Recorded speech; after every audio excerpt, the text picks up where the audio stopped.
नमस्कार दोस्तों, स्वागत है आपका अपने YouTube चैनल जिसका नाम है राष्ट्रस्कोप। जी हाँ दोस्तों, एमका को लेकर एक बहुत बड़ा अपडेट सामने आया है। और देखिए, इस बार मामला केवल डिजाइन, मॉडल या किसी कागजी योजना का नहीं, बात एमका की उस बेहद महत्वपूर्ण तकनीक की है जो भविष्य में इस लड़ाकू विमान को हवा में कंट्रोल करने में बड़ी भूमिका निभाएगी। और दोस्तों, सबसे अच्छी बात यह है कि इस तकनीक को भारत केवल बना नहीं चुका है, बल्कि इसके जरूरी स्ट्रक्चरल टेस्ट भी किए जा चुके हैं। अब ये पूरा मामला क्या है, इसे बहुत आसान भाषा में समझते हैं। आप स्क्रीन पर किसी भी लड़ाकू विमान के पंख को देखिए।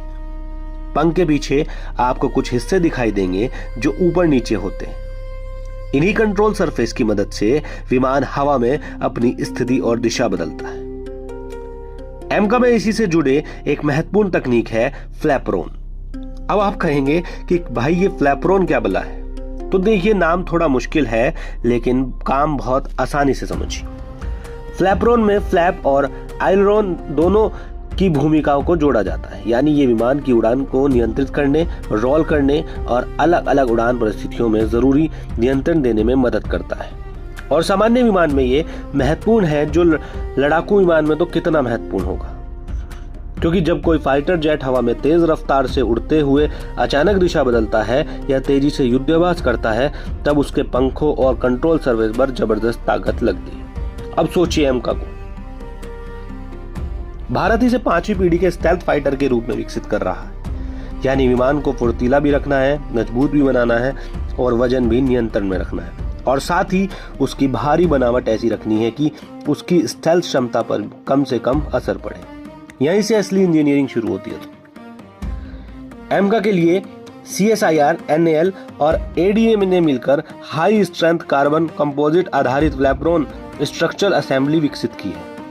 और यहाँ एक बात साफ कर दूं, क्योंकि इंटरनेट पर इसको लेकर थोड़ा भ्रम भी देखने को मिल रहा है। ऐसा नहीं है कि एमका के फ्लैपरोन पर काम आज ही शुरू हुआ है।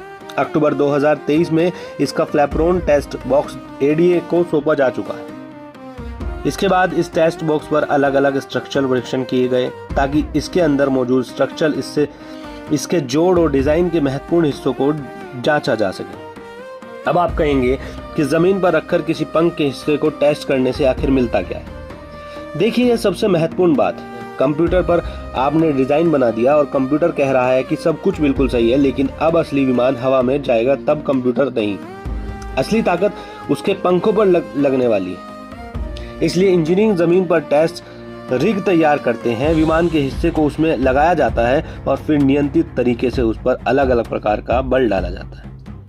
सेंसर और दूसरे उपकरण लगातार देखते रहते हैं कि स्ट्रक्चर किस तरह प्रतिक्रिया दे रहा है। कहीं जरूरत से ज्यादा बदलाव तो नहीं आ रहा, कोई जोड़ कमजोर तो नहीं पड़ रहा। जिस ताकत को सहने के लिए इसे डिजाइन किया गया है, क्या वास्तविक दुनिया में भी ये उस स्तर तक पहुंच पा रहा है? और अगर यहाँ कोई कमजोरी मिलती है तो यही सही समय होता है उसे ठीक करने का, क्योंकि प्रोटोटाइप तैयार होने और विमान हवा में जाने के बाद गलती सुधारना कहीं ज्यादा मुश्किल और महंगा हो जाता है। अब एमका के मामले में ये चीज और महत्वपूर्ण इसलिए हो जाती है क्योंकि भारत पहली बार अपनी 5वीं पीढ़ी के स्टेल्थ लड़ाकू विमान पर काम कर रहा है। एमका में केवल एक ताकतवर इंजन लगाकर काम खत्म नहीं होने वाला है। इसके अंदर आधुनिक रडार होगा, इलेक्ट्रॉनिक वॉरफेयर सिस्टम होगा, अलग अलग सेंसर होंगे और हथियारों को विमान के अंदर रखने के लिए इंटरनल वेपन बे जैसी व्यवस्था होंगी। यानी विमान के बाहर से लेकर अंदर तक हर चीज को एक दूसरे के साथ मिलकर काम करना होगा। और अब जरा बड़ी तस्वीर देखिए। 2026 में एमका कार्यक्रम के लिए सबसे महत्वपूर्ण चीजों में से एक इसका प्रोटोटाइप डेवलपमेंट और मैन्युफैक्चरिंग का अगला चरण है। यानी धीरे धीरे हम उस दिशा में बढ़ रहे हैं जहां एमका केवल कंप्यूटर पर दिखाई देने वाला विमान नहीं रहेगा, बल्कि इसका वास्तविक प्रोटोटाइप तैयार किया जाए। कार्यक्रम में 5 प्रोटोटाइप तैयार करने की योजना है, लेकिन यहां से मत सोचिएगा कि प्रोटोटाइप बन गया है और अगले दिन एयरफोर्स को विमान मिल जाएगा। असल परीक्षा तो उसके बाद शुरू होगी। एमका को जमीन पर अलग अलग टेस्ट से गुजरना होगा और फिर उड़ान प्रशिक्षणों के दौरान अलग अलग गति, ऊंचाई और परिस्थितियों में इसके फ्लाइट कंट्रोल, सेंसर, रडार, हथियार और बाकी सिस्टम जांचे जाएंगे। और इसी वजह से आज फ्लैपरोन जैसी किसी एक तकनीक का टेस्ट आपको देखने में छोटा लग सकता है, लेकिन यही छोटे छोटे कदम आगे चलकर पूरे विमान को आसमान तक पहुंचाते हैं। हालांकि एमका के सामने एक बड़ी चुनौती इंजन की भी है। शुरुआती एमका के लिए GF414 श्रेणी के इंजन की योजना रही है, जबकि भविष्य में भारत ज्यादा शक्तिशाली हाई थ्रस्ट इंजन चाहता है। इसके लिए भारत स्वदेशी क्षमता विकसित करने और अंतर्राष्ट्रीय सहयोग की दिशा में आगे बढ़ रहा है। तो कुल मिलाकर देखिए, एमका की कहानी अब केवल यह नहीं है कि भारत 5वीं पीढ़ी का लड़ाकू विमान बनाएगा। अब सवाल यह है कि भारत इसके अलग अलग तकनीकों को कितनी तेजी से क्वालिफाई करता है, प्रोटोटाइप कितनी जल्दी तैयार होता है और आखिरकार एमका को पहली उड़ान कब तक पहुंचाया जा सकता है। और जिस दिन एमका पहली बार रनवे छोड़कर हवा में जाएगा ना, उस दिन हमें केवल आसमान में उड़ता हुआ एक नया लड़ाकू विमान दिखाई देगा, लेकिन उसके पीछे वर्षों की मेहनत होगी, हजारों घंटे की इंजीनियरिंग होगी, न जाने कितने ग्राउंड टेस्ट होंगे और फ्लैपरोन जैसी दर्जनों महत्वपूर्ण तकनीकों का पहले जमीन पर साबित किया जा चुका।